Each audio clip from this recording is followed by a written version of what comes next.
지난해 통계청 자료에 따르면 맞벌이 가구는 전체 부부의 43.9%에 달하는 것으로 나타났습니다. 10집 중 4집 이상이 맞벌이 부부인 셈인데요. 최근 경제가 오랜 기간 불황인데다 돈 쓸 곳은 많다 보니 외벌이보다는 부부가 함께 버는 것을 선호하는 것 같습니다. 맞벌이 가정은 둘이 버니까 외벌이보다 저축액도 2배, 은퇴자금도 2배가 많을 거라고 보통 생각하지만 실상은 그렇지 않습니다. 몇 년 전 민간연구소의 조사에 따르면 맞벌이의 실질 소득은 가사 노동 비용을 고려할 때 외벌이보다 15% 많은 것에 불과하다고 합니다. 맞벌이가 그만큼 많이 쓴다는 사실인데요. 맞벌이 부부는 소득은 좀 많을지 모르지만 자녀 양육 비용 등 지출할 곳이 많아 노후 자금을 생각만큼 더 준비하지 못하는 것이 현실인 셈입니다. 이러한 사실은 수없이 수입이 늘어날수록 지출도 따라 늘어난다는 재테크 법칙을 다시 한번 알려주고 있는데요. 더 많이 벌기 위해 맞벌이를 하고자 한다면 부부가 알아야 할 재테크 원칙을 제대로 지키며 지출 구멍을 먼저 막는 노력이 필요하다고 볼 수 있습니다. 요새 부부는 서로 얼마를 벌고 어디에 지출하는지, 무엇에 투자하는지 부부간 공유하지 않고 따로따로 돈 관리를 하는 경우가 많은데요. 우리나라는 가족 간의 돈 이야기를 하는 것을 꺼리는 경우가 많아 실용적인 대책을 세우는 데 인색한 것 같습니다. 오늘 재테크타임에서는 가정경제를 이끄는 현명한 성공적인 부부 재테크 방법에 대해서 알아보도록 하겠습니다. 성공적인 부부 재테크 1계명, 모든 재정적 의사결정을 반드시 배우자와 상의하라는 것입니다. 부부싸움의 1순위가 돈 문제라고 하죠. 우리나라도 성격 차이만큼이나 이혼 사유로 꼽히는 것이 바로 돈 문제인데요. 배우자나 가족에게 줄 깜짝 선물을 위한 비자금 통장 정도야 괜찮지만 정도를 넘어선 과도한 비밀 대출이나 서로 협의되지 않은 거액의 투자는 상대방에게 엄청난 배신감을 줄 수 있으니 주의하실 필요가 있습니다.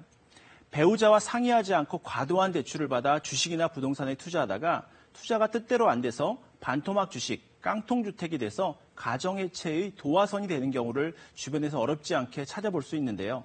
배우자는 가장 중요한 동업자 중 하나이기에 주택구입이나 노후자금 운용, 주식 투자, 대출 등 중요한 재무적 이벤트는 배우자와 먼저 상의하고 결정하는 노력이 필요합니다.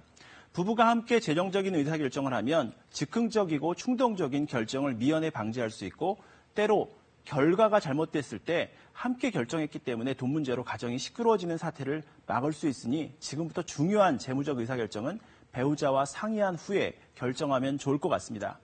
둘째, 서로의 재산을 공유하고 공동 관리해야 된다는 것입니다. 돈 관리는 결혼 생활에 상당히 중요한 것 중 하나인데요. 아직 재산 상태를 공유하지 않았다면 지금부터라도 중요한 투자 내역이나 보유한 현금, 대출 내역 정도는 공유하시는 것을 추천드립니다. 서로의 재산을 공유하고 공동 관리하지 않다가 낭패를 당한 부부를 종종 보는데요. 가령 똑같은 보장성 보험에 중복 가입했다가 보상을 한 번만 받거나 동일한 펀드에 중복 투자해서 엄청난 손실을 보는 부부의 사례가 많이 있습니다. 이렇듯 각자 돈 관리를 하게 되면 체계적인 자금 운용이 되지 않아 버는 것보다 더 쓰거나 투자하지 않아야 될 곳에 중복 투자해서 비효율을 낳게 되는 셈이죠. 또한 맞벌이 부부의 경우에는 두 사람의 수입으로 시너지를 내야 하는데 오히려 각자가 관리하다가 세금은 세금대로 내고 절세나 연말정산 소득공제 등에 있어서는 시너지 효과를 내지 못하는 경우가 많은데요. 실제 집을 사거나 자영업을 할 때 부부가 공동 명의를 하면 미리 절세를 할 수가 있고요. 상호 소통을 통해 효율적이고 이상적인 재테크가 가능해집니다. 특히 노후가 될수록 혼자만의 판단이 비이상적으로 흘러서 투자 실패를 낳을 수가 있는데요. 재산을 취득하거나 돈을 관리할 때 부부간 소통하며 재산 상태를 공유하고 공동 관리하는 습관을 지금부터라도 실천하시기 바랍니다. 특히 신용카드와 생활비 통장은 공동 관리하는 것이 필수인데요. 부부가 신용카드와 체크카드를 통합해서 사용하면서 생활비 통장을 공유하는 노력만으로도 가족 생활비의 상당액을 절약하실 수 있습니다. 세 번째, 부부가 함께 행복한 노후를 준비하시라는 것입니다. 지난 4월 통계청이 발표한 2015년 혼인 이혼 통계 자료에 따르면 20년 이상 이혼이 거의 30%로 높았으며 혼인 지속기간 30년 이상 황혼 이혼도 꾸준하게 늘어나고 있습니다. 100세 시대와 초저금리 시대의 황혼 이혼은 노후 파산의 주요 원인이 될 수가 있는데요. 부부가 함께 보유한 재산이 반토막 나기 때문입니다. 심지어 퇴직금, 국민연금마저도 분할연금으로 나뉘어지는데요. OECD 국가 중 노인 빈곤율 49%로 1위를 차지하는 우리나라에서 하류 노인은 이제 생소한 단어가 아닌 것 같습니다. 일본에서 하류로 전락한 노인 중 상당수가 젊은 시절 열심히 벌어 쓸만한 노후 자금이 있었지만 황혼이혼을 당하고 재산과 연금을 배우자와 나누게 되면서 하류 노인이 된 경우가 많았습니다. 재산을 2배로 불릴 자신이 없다면 황혼이혼을 피하고 배우자와 함께 노후를 보내는 것 자체가 최고의 재테크임을 명심해야 할 것입니다. 마지막으로 부부가 함께하는 것이 좋지만 이것만은 따로 하는 게 좋겠습니다.